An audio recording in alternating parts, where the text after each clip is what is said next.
проверка преди началото на сезона. Доколко сте доволен от това, което видяхте днес? Гледайте, това е последния проверка која имamo тук u Sofija. За мене nisam доволен, зашто виждам да чувства се умор нещата, имачме некои футболисти кои сме искали да их запазимо. Това е sve u svemu окей. Мислим да са момчета odradili добро подготовку, за прvenstvo ćemo biti gotovi. Мислим да ćemo играти по други начин.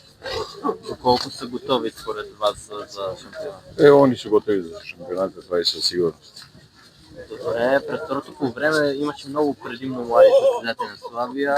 Ще получават ли те още повече игрови минути в шампионата? Макси Лазаров беше на цял лагер с вас. Ще подпишете ли с Валю Йотов също?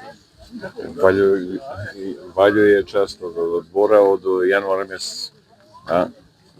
За мали Макси, тоа е наше дете, наравно наша политика е да даваме шансу, когато будемо мислили да е готов и да може да помага и даваче му леко по леко шансу, това е будуще на Славия.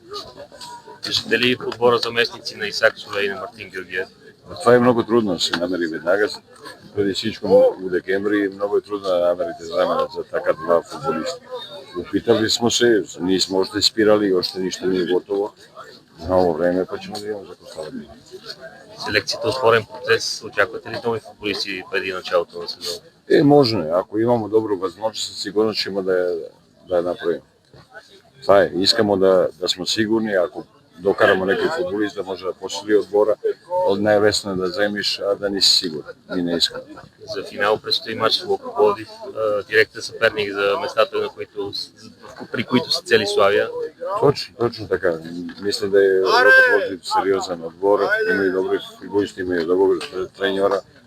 За мен това е може би од најтруднiji мачи на кој нас чека. Први мач кој треба да стартуваме както треба, винаги не знамо каде се намеримо, први мач е много важен. Благодаря.